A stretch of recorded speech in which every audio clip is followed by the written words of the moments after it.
Hey guys, Jim and Pokemon here, and I have a PSA Returns for you guys. This first box is already open, and that is because I helped out a good buddy of mine grade some cards. I think his name is Adam. We actually went to Worlds a few times. We actually stayed with each other 2 years ago, and the first card in this sub was his. We went to Comic-Con actually like a couple days ago in New York City, and I had to pull it out and give it to him before I had time to make the video. But it was a PSA 10 Shining Kabutops first edition, and he was extremely happy because it was only his second card ever graded. And so I actually do know the grades of this card because he asked for the grades ahead of time, and but this is actually my first time looking at all these cards. And so again, my goal here is just sort of look at the grades, see the cards for the first time, even though I know the grades, and hopefully we can make a pretty epic background.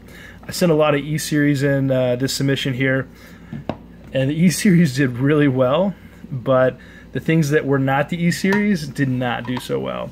And so here, we'll just go ahead and set the 10s up in the background here for you guys.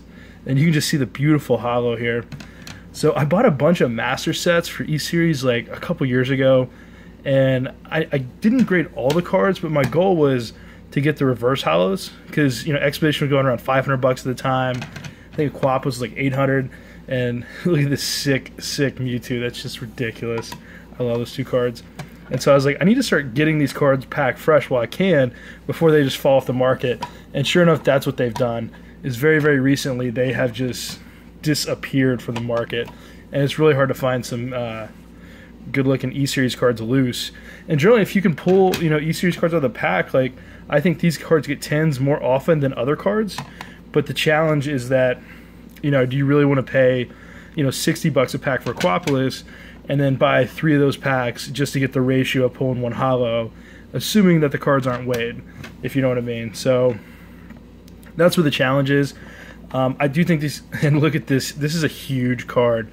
Charizard PSA 10 Expedition. Pop 12, one of the hardest cards to get from Expedition for whatever reason. So the cards do grade, I think, easier in my opinion, but this card does not grade as easy as other cards because there have been a decent bit of these submitted, and you just don't see these all the time. I actually traded this off to one of my good buddies. I don't know if he wants me to say his name on camera here, but he did help me complete an epic set that you guys may have already seen. If not, you will see very soon. But this is just a beautiful and sick card. I could just like hold that for the camera all day. Look at this Butterfree. Cool story about Butterfree is it was actually the first Expedition card I got in a PSA 10. And like, look at the holo, guys. Like, that's sick. Like, look at all those dots everywhere. Cosmos, man. That's just cool. I'm gonna have layers on layers. Blastoise. That's cool. I forgot what this card's going for, but it was going for a little under what I thought it should go for. But I don't know. Usually when I get that feeling about a card, I just hold it and try not to trade it or sell it. But if you can help me complete a collection, I will absolutely trade it or sell it. Arbok PSA 10. And like I said, man, I've had this set here for a couple years and just never graded it. And look at Alakazam doesn't have as much holo. But, just kind of sitting on these cards, I'm like trying to go through everything I have. Like, what else do I have that I haven't like looked at yet? All right. I'll try to speed up for you. But we do have a lot of Skyridge coming up, so again. Oh yeah. I gotta make some room. Alright, what is that? We don't care about that. Give us some Pokemon flyers. Alright. Nice, Venusaur. PSA 10. Vileplume, PSA 9. Weezing, PSA 9. Machamps, we got 2 of those, PSA 10. Pretty cool. Another Mew, PSA 9. I think this little lot right here, I think I opened out of packs like maybe a couple weeks ago. I bought a bunch of Expedition packs from someone, and they ended up having holos in there too. It's been really weird. I've actually bought packs from people that like I thought were weighed, but they had holos, so it was weird. So the reason I'm stopping on Skarmy is it's one of the hardest cards to grade in Expedition, and that's because almost every Skarmory I see in the top left corner has this little nick. I don't know why. I mean, the nick is like, it's always that deep, it's always that dark, and I don't know why. this card is pop 2 right now, and you can almost see a little hollow bleed on top of it, like right in this wing right here. It's hard to see, but a little hollow bleed there. What I mean by that is it's bleeding onto like the art of the card, or where it shouldn't be hollow. Another Venusaur 10. I think this is the easiest card to grade from Expedition. I really do. I haven't looked at the pop, but I'm guessing it's pretty high. Wheezing, PSA 10. Come on, let's mix it up. Nice Aquapolis, PSA 10. I'm going to run out of room here. Victory Bell, PSA 9. Zapdos, PSA 10. Alakazam, dude, this is one of the coolest cards. And I wish I had more hollow through here. You know, like Neo Rev, like there's a lot of dark spots on Neo Rev where there's not hollow. You kind of wish, like with this card, like they would just would have made the whole card like hollow. I get it's like a dark, like Alakazam, it's like deep, you know, he's angry and all that, but like, come on, bro, like make the whole card hollow. Arcanine, PSA 10. I mean, like I said, I killed it on these Skyridge. Articuno, I mean, look, see that all hollow. It's like, just do that to the Alakazam, you know. So beautiful, beautiful hollow patterns. And I think Wizards of the Coast just kept getting better and better. I don't think they really ever took a step back when it came to just artwork in general. I'm not the biggest fan of like the 3D artwork, but at the same time, like, I mean, it's a cool looking Crobat. Like, the hollow is just insane. I may have to pause it and make some more room for you guys. So Dugong 9, Flareon 9, and dude, yeah. You kind of wish like that hollow pattern was across all Wizards of the Coast cards. Fortress PSA 9. And here, I'm just going to make some room because I know we have a lot more good cards coming. Alright, we just made some room. I decided to keep the Charizard back there because, like, I mean, you literally just don't see that card on eBay. I mean, it just doesn't not come up at all. Alright, next stack. Ooh, nice. More E-Series. Alright, let's go, baby. And I think I only looked at these cards once, like maybe like a week or two ago. But I just know like Skyridge, it killed it. And so like with it, like all these cards doing good. Like look at that Raikou. I have not graded the reverse hollows yet. I've really just kind of been hoarding them. I've got probably multiple copies of each reverse hollow. And so I'm really excited to like send those in and see how they do. So I'm assuming like if these, you know, if this set's getting 10s and the seller, you know, meticulously took care of their cards, like look at that hollow pattern. This is just sick.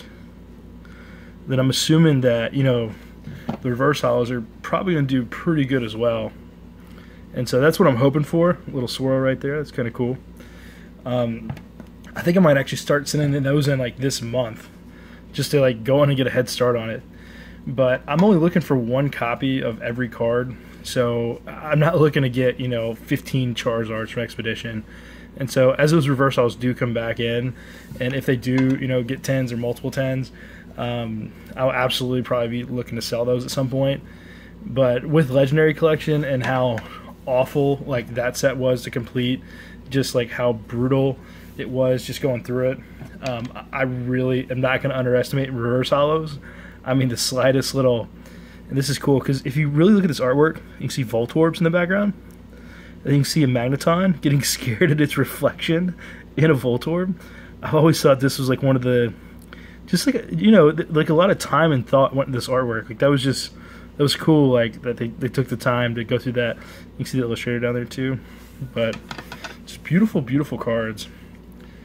But yeah, I mean, with reverse hollows just being so tough to grade, like, I'm not going to underestimate them like I did with the LC. I probably would have held on to a lot more Legendary Collection cards had I known how tough it was going to be, because, I mean, like, I was selling, like, LC 10s for maybe, like, 50, 60 bucks at one point, and I don't know, as recently as, like, last week, I probably sold some for, like, maybe, like, I don't know, like, 70, 80, so, I mean, I'm still selling them, like, at a, not at the highest prices, but it just, they're just tough to come by. Houndoom 8.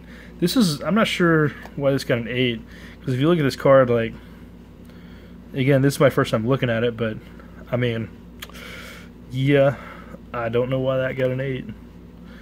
Anybody want to tell me? I mean, you guys see a scratch? I know you guys hate it when I do this light thing, but, I have no idea. I'm actually set that off to the side. I'm going to look at that later. Gyarados 9, probably the coolest Gyarados artwork out there. I mean, maybe the eyes were red, but I mean, this is just sick.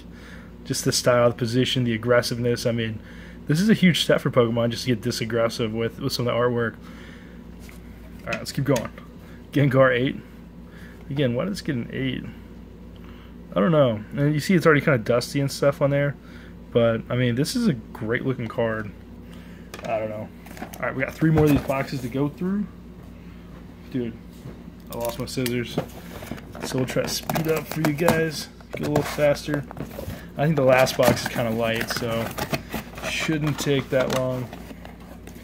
Ooh, we got some first edition cards. That'd be nice. And these cards actually did not do that well. And I think maybe because I paired them with the E-Series, because E-Series grades so well, and these are much harder to grade. But you'll kind of see as we dig into it. Some of the grades kind of threw me off a little bit. But that's a pretty good grade. PSA 9. See if we can find out why I got the 9. I don't know. I mean, that's a great looking 9. That is a really, really good looking 9 there. So I don't know. Maybe I had a tough grader and the cards were just that good. Who knows? Again, this has always been a tough card to grade. The pop's gone up a little bit, but you know, Meganium number 10 has always been one of the harder ones from Neo Gen. This one got a PSA 7.